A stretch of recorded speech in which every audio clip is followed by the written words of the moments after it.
bonjour, baoni, hello, annyeong, and hello.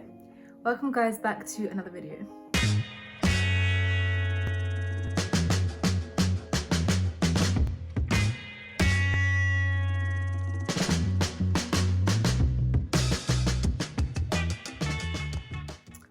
So, firstly, peep the fit. Like, you girl's got lip gloss, she's got earrings. I say this because right now, I haven't properly left my house since Christmas, and I've been looking like trash every single day. Okay, so firstly, this video is going to be split up into two parts, because otherwise it's going to be way too long. And this first part, as you can probably tell already, is how I went to South Korea for free because of my language learning.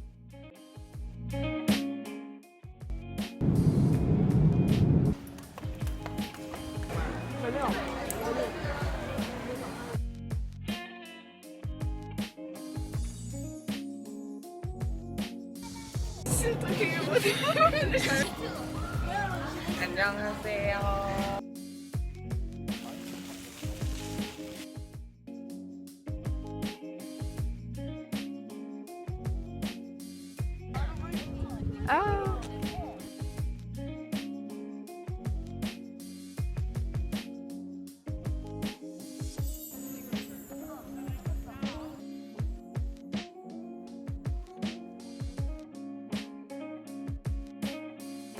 So part one, I'm gonna tell you guys how I ended up going to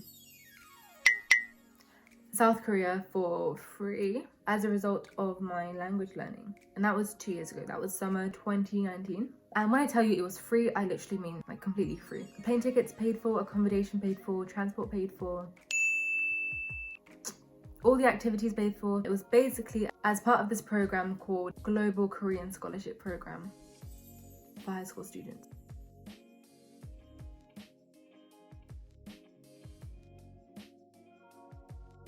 Like, okay, if you saw in one of my other videos, the one about opportunities and why it's good to learn languages, this was one of the reasons. So basically, because of me learning Korean, I got to apply for this thing, which is basically the scholarship program available to high school students from across the world, hence the word global.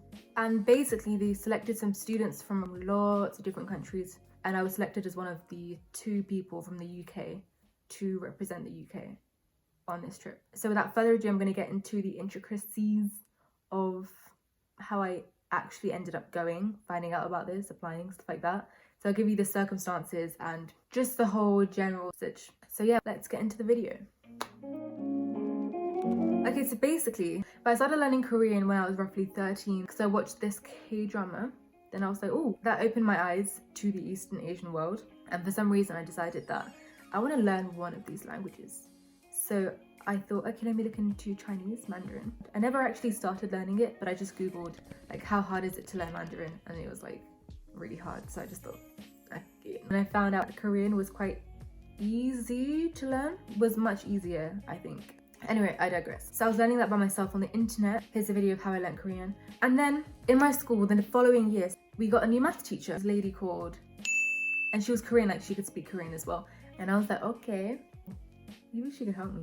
So I told my friend, who was also semi-interested in learning Korean. So we came to the teacher and we were like, we're both learning Korean. Do you have any tips for how we can learn Korean, ABCD? And she was so nice. She said that she'd start a Korean language club if we were interested, like if we wanted to learn. And like I did. And so that teacher, bless her soul, honestly, such a babe. You know those teachers that really make your school experience quality? She was one of those. So she made a Korean language club and she ran it for a few weeks. I dragged other people from different years to come to make it like worth her time. But eventually people just stopped coming. And so she was like, okay, I don't think I'm a great teacher. She was a great teacher, but I think she just wasn't really used to teaching Korean, like obviously. So she told me one time, she was like, oh, you know what? I have a friend who works as a Korean language teacher. I can ask her if she would be willing to teach you guys. And so basically it turns out that her friend works for the Korean embassy in the UK though, as a language teacher. And I'll give you a broad overview. Basically, the Korean government is doing a lot in countries all over the world to basically get foreign students speaking Korean. And they are sponsoring that and they're subsidizing that so much that they offer free Korean cultural language lessons. It's a mix of culture and language, so you learn about the history, you learn how to cook, all this stuff, and the language. So you can get that in your secondary school, in your high school, as after school language lessons, completely sponsored by the Korean government. So I'll put the link in the description box. The Korean government will give you a Korean teacher for free to teach after school Korean cultural language things. It wasn't just about languages though, and that's mostly the reason why I went, because she started from the basic, but I already kind of had a decent knowledge of Korean. So I kind of went there to learn how to cook, because we had cooking practicals where we cooked food. We had cultural lessons when we learned about the culture, about the history, traditions, etc. So honestly, I really recommend, if you're learning Korean, to check on the Korean government website and basically call them up and ask if you can have a teacher. And it's really good.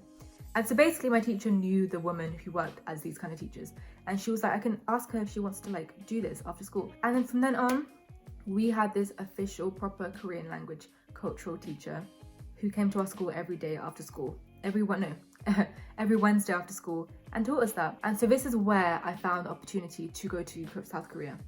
So I think after a few months of the club, she was like, okay, there's this opportunity that the Korean government runs every single year for high school students to go to South Korea. So they'll pick maybe 1 or 2 people from the UK to go to South Korea for 10, 11 days, completely sponsored, to learn about the Korean culture, just to enjoy Korean life, to learn language, just pretty much to immerse yourself in the Korean experience.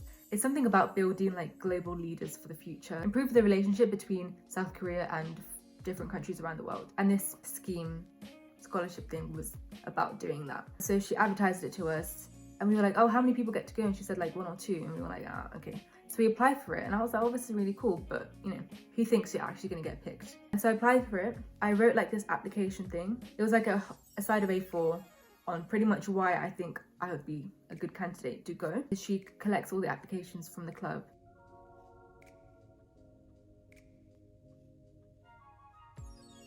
And then she sent them off to the Korean embassy. She organised that. And obviously people around the country, across the UK, apply as well. And literally I think like a month later, I got this message saying, oh, please can you send your passport details and your something. And I was like, it looks a bit sketch. My parents were like, wait, is this a real thing? And I was like, yeah, I'm pretty sure it is.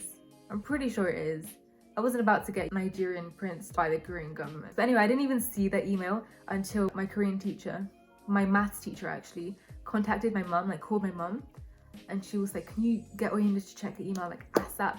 And I was on my way home from school, and I opened it and I was like, oh frick, I think I've been accepted. But it wasn't like concrete, it was just like, can you send your details? I think probably like a background check or something. And so I sent my details, and then like probably a week later, they were like, oh yeah, you've been accepted to the Global Korean Scholarship Program, like huge congratulations, A, B, C, D, E.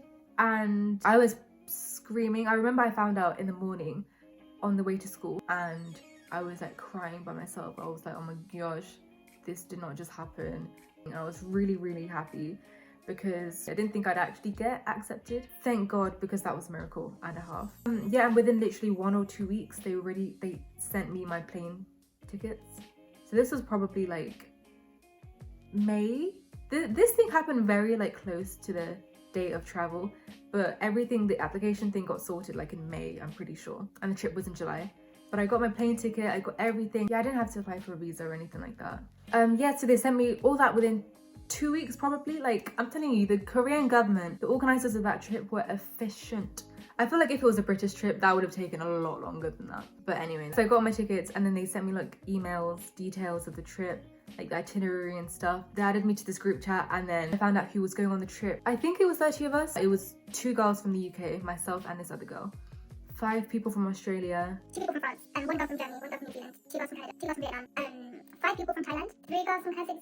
Was it Kazakhstan or Kyrgyzstan? Quite a few of us from all across the world, which was so incredibly cool for me. My Korean improved so much on that trip because most people couldn't speak English. So the whole trip was literally in Korean, and that's like another video.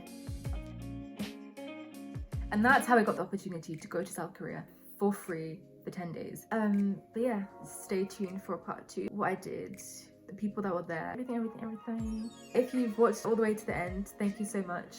I really appreciate it. Hopefully it was interesting. and useful, informative, whatever. Annyeong, odabo, tschüss, ciao, and bye. And I'll see you guys in part 2. I hope this was recording, because if it wasn't recording, that's going to be pretty annoying. Ugh.